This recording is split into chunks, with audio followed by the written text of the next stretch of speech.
बिस्मिल्लाहिर्रहमानिर्रहीम। पावर एंड पुअर विद राजा जुल्फ़कार अली। जैसा कि आप जानते हैं, मैं दुनिया को दिखाता हूँ पाकिस्तान और पाकिस्तान को दुनिया। आज पार्लियामेंट में मुख्तलिफ बिल पास होने थे और वैसे भी ज्वाइंट सेशन जारी है, तो चेयरमैन पाकिस्तान पीपल्स पार्टी वज़ीर ख़ारजा पाकिस्तान बिलावल भुट्टो ने आज तकरीर की। खूब गरजे बरसे पार्लियामेंट में, कौमी असम्बली में और या ज्वाइंट सेशन में। तो मेरे ख्याल में आज उनको भी मज़ा तो आया होगा कि कहते नहीं हम सुकून जे वो जो अक्सर पीटीआई के ये जो है ना लौंडे लपाड़े या वो जो गाली वाले बदतमीजी वाले वो कहते रहते हैं कि बिलावल कभी कभी पाकिस्तान दौरे पर आता है।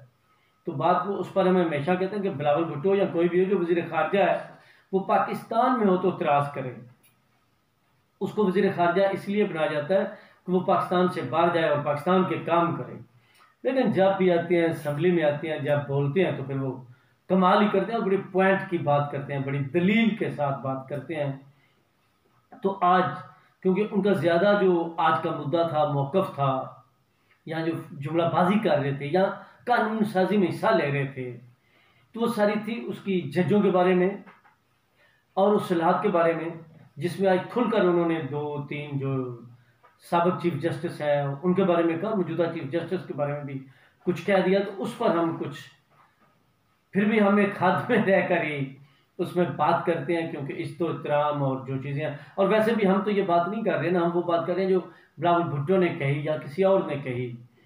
तो बिलावल भुट्टो ने बड़ी बातें की। सबसे मैं चलो सबसे पहले या सबसे आखिर में तो छोड़ता हूँ, उन्होंने वो मुख्तलिफ चीज़ें बताई आइन की, कानून की। फिर साथ ज़ाहिर बात है जुल्फ़कार अली भुट्टो का बताया कि कायदे अवाम जुल्फ़कार अली भुट्टो ने पाकिस्तान का आइन बनवाया। फिर मुतफ़िक़ा आइन किस तरह बनवाया, फिर इस आइन में कितनी प्रॉब्लम होती रही। फिर जब पीपल्स पार्टी की हुकूमत बेनज़ीर भुट्टो की शहादत के बाद आई, तो चेयरमैन पाकिस्तान पीपल्स पार्टी यंग नौजवान जो उस वक़्त थे बिलावल भुट्टो, उन्होंने उस वक़्त ये बात भी कही कि जमहूरियत बेहतरीन इंतकाम है। काफिले के दौर में जो कुछ हुआ, जिस तरह बेनज़ीर भुट्टो शहीद हुई, पैट्रियाट बनाई गई और बेशुमार प्रॉब्लम रही। जरदारी साहब जेल रहे, फिर किस तरह रिहा हुए, तो उसका उन्होंने एक फिक्रा बोला, जमहूरियत बेहतरीन इंतकाम है। लेकिन वो सिलसिला पीपल्स पार्टी के बाद बात फिर ख़त्म हो गया। फिर पहले गमले से ये नून लीग उगाएगी, उसने बड़ी प्रॉब्लम की, वो किसी हद तक ठीक हुई। तो पीपल्स पार्टी नून लीग ने मिसा के जमहूरियत कर लिया और तय कर लिया कि आइंदा किसी के कहने पर, सीधी सी बात है, उनका इशारा इस्टेब्लिशमेंट की तरफ था, उनके कहने पर आपस में कोई शरारत नहीं करेंगे या कोई चलती हुकूमत को ख़राब नहीं करेंगे। तो फिर ये इमरान खान साहब ले आए। तो आपको याद है मेरा बात करने का मकसद था कि उसके बाद पीपल्स पार्टी ने 18वीं तरमीम थी, जिसमें ज़ियाउल हक ने जो कानून को मसक किया, फिर मुशर्रफ ने किया जो LFO के ज़रिए होता रहा, तो उस कानून को बहाल किया। फिर उसमें जजों के लिए बड़ा बेहतरीन जो है वो उसके बारे में कहा गया, बताया गया, कानून साजी की गई। तो वहाँ पे फिर 19वीं तरमीम आई। मुझे बड़ी अच्छी तरह याद है कि वो क्या हुआ। उस वक्त इफ्तिखार चौधरी था, फिर मसला हुआ, तो बिलावल भुट्टो ने कहा कि इन्होंने हमें ब्लैकमेल किया। वो ब्लैकमेलिंग थी जो 19वीं तरमीम आई। अब आप देखें ना, अब ये मुझसे मसाइल आ रहे हैं अदलिया में, जजों में, बेंच बनाने में, उनकी तैनाती में, बेशुमार चीज़ों में।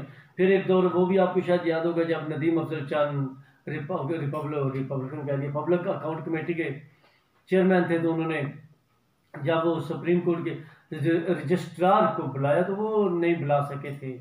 तो उनकी एक अपनी पावर, एक अपनी ताकत रही। फिर बेशुमार और मसाइल होते रहे जो पार्लियामेंट के काम है, तो वहाँ पे आकर अमल दखल जो है हो जाता है। और फिर वो बिलावल भुट्टो ने कहा जी, जब इफ्तिखार चौधरी ने तो एक अदलिया में, अदालतों में एक नई आमरीत कायम की, वो एक आमरीत थी और वो हम देखते रहे। उसके अलावा आज़ादी के लिए उनकी तारीख में भी खैर जो तहरीक चली थी, शामिल होते रहे। न जाने क्या कुछ होता है और वक्त दिखाता है। बहरहाल जी, वो बेशुमार चीज़ें जो है उनके बारे में बात कर रहे थे। फिर साकिब निसार के बारे में वो जो कुछ करता रहा, एक चीफ जस्टिस का क्या काम है जी, वो डैमों के पैसे जमा करें, वो पैसे कहाँ गए, फिर हुकूमतें हटाएं, यूसुफ गिलानी साहब को हटाना, नवाज शरीफ को हटाना, अदालतों का काम नहीं। किस तरह खोसा साहब ने कहा कि वो केस लेकर जाना। और वैसे काफ़ी वहाँ पे ये भी कह रहे थे वो किसके दामाद हैं, जस्टिस नसीम हसन शाह। नसीम हसन शाह कौन है? जब कायदे आवाम जुल्फ़िकार अली भुट्टो को जुडिशल मर्डर जो हुआ था, कत्ल हुआ था, तो उसमें शामिल थे और उन्होंने तस्लीम किया अपनी किताब में।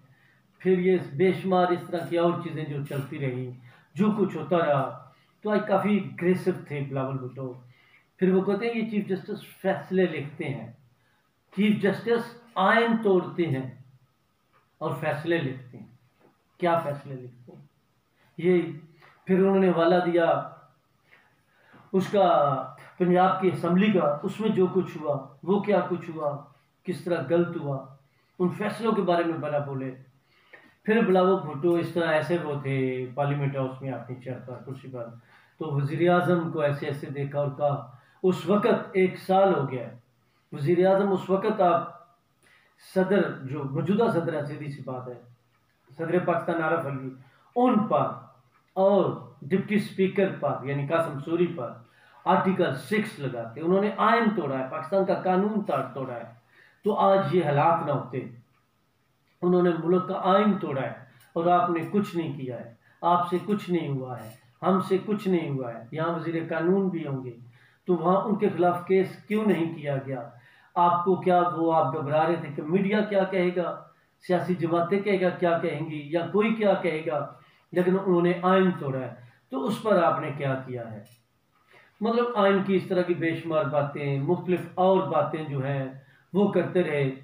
फिर बिलावल भुट्टो ने यह भी कहा कि ज़ाहिर बात है कि पाकिस्तान पीपल्स पार्टी इस आयन की खालक है, इस आयन को बनाया है, तो हमेशा इस आयन का तहफ़्फ़ुज़ किया है, इस आयन की हफाजत की है और उसके लिए ही बड़ी कुर्बानियाँ दी हैं। NFC अवार्ड का उन्होंने जिक्र किया, मतलब वो मजाक नहीं था। और फिर सूबाइयत, सूबों को उनका हक दिया, चारों सूबों को कोशिश की कोई बराबर हकूक मिले। फिर पंजाब है, सिंध है, बलूचिस्तान है, लेकिन सरहद, ये क्या नाम हुआ? सरहद एक सरहद कहते हैं, बॉर्डर को कहते हैं किसी मुल्क के या किसी जगह के दरमियान। तो पठानों के पास, पख्तूनों के पास अपनी शनाख्त नहीं थी, तो वहाँ पे खैबर पख्तूनख्वा उस सूबे का नाम रखा गया, उसको नाम दिया गया, पख्तूनों को उनकी पहचान दी गई। मतलब जिससे मरकज़ ताकतवर होता है, रियासत मजबूत होती है, आपस में इख्तलाफ ख़त्म होते हैं, महरूमियाँ ख़त्म होती हैं, तो वो पीपल्स पार्टी ने किया। मतलब इस तरह की बेशुमार जो चीज़ें हैं वो बिलावल भुट्टो बयान करते रहे। फिर वो यही कहते रहे कि आखिर ये सिलसिला कब तक चलता रहेगा अदलिया का, और इस तरह की जो प्रॉब्लम है तो खुदारा इसकी तरफ तवज्जो दी जाए। मतलब बड़ी लंबी उनकी तो खैर तकरीर थी, को 28-29 मिनट उन्होंने तकरीर की। फिर वो जो ज़ाहिर बात है आज जो अदलिया का वो मसला था वो कह रहे अलग है। अच्छा, उसके साथ साथ बिलावल भुट्टो ने कहा कि हम तो आज नहीं कह रहे हैं, हमारी आज की टाइमिंग की बात नहीं है, हमारा आप मंशूर देखें, पाकिस्तान पीपल्स पार्टी के तमाम मंशूर देखें, हम तो उस वक़्त के कह रहे हैं कि आइन में ये तब्दीली होनी चाहिए, मतलब जजों के हिसाब से, सब अदलिया के हिसाब से। तो हम तो पहले उसके सपोर्टर थे, बाकी भी सपोर्टर हैं। अच्छा, उसमें अक्सरियत जो है, चाहे अदलिया से लोग हैं या सियासी जमातों से हैं, इनकार किसी को भी नहीं है। लेकिन मौजूदा थोड़ी सी सूरत हाल ऐसी है कि वो इमरान खान को एक रिलीफ मिल रही है अदालतों से, सीधी सी बात है, यही बात है ना। तो जिसलिए वो PTI के लोग या उनको सपोर्ट करने वाले कुछ लोग जो हैं मीडिया से हैं या किसी तरफ से भी हैं, तो वो ये सिर्फ कहते हैं जी कि टाइमिंग ठीक नहीं है, क्योंकि ये वो टाइमिंग है जिसमें वो समझते हैं कि हमें अदालत से रिलीफ मिलती है। मतलब जस्टिस फाइज काजी वगैरह को देखे ना, उसके बाद उन्होंने सितंबर में चीफ जस्टिस बनना है, उनको मौका ही नहीं मिलता, उनको किसी बेंच में नहीं रखते। लेकिन आज 2-1 से एक जो उन्होंने फैसला भी किया, वो मेरा आर्टिकल 148 के तहत के कोई हफ्ते जो कुरान सुन के 21 नंबर जो उनको दिए गए, तो उन्होंने वो फैसले जो 148 के तहत कुछ हुए हैं उनको मैं खैर रुकवा दिया है। इस तरह का वो जो है आज फिर वो कुछ एक्शन में नजर आए।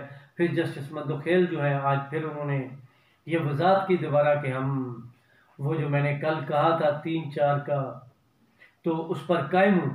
तो बहरहाल जी आज का प्रोग्राम जो पार्लियामेंट में था वो बिलावल भुट्टो ने बड़ी बढ़ चढ़ कर तकरीर की, अपना मुद्दा बयान किया। और मोहसिन दावर साहब जो कह रहे थे वो कह रहे थे पहले कि आज सिर्फ ये जो अदलिया वाला मसला है ये रखें, दूसरा मसला जो है उसको फिर किस दिन रख लेंगे, वो बड़ा ज़रूरी है। लेकिन जब बार बार मोहसिन दावर कह रहे थे तो मोहसिन दावर को वो देखते हुए बाद में दोबारा जो स्पीकर है राजा परवेज़ अशरफ, उनको उठकर कहा कि मैं चेयरमैन पाकिस्तान पीपल्स पार्टी की हैसियत से कहता हूं कि ठीक है, फिर पीपल्स पार्टी क्योंकि अलायंस में शामिल है, इत्तेहाद में शामिल है, तो वो ये भी मंजूर करती है, ये जो तरह वो बिल था मोहसिन दावर का, तो वो कर लिया गया। तो अब तक के लिए इतनी काफ़ी। पावर एंड पुअर विद राजुल अफ्कार अली। अल्लाह हाफ़िज़।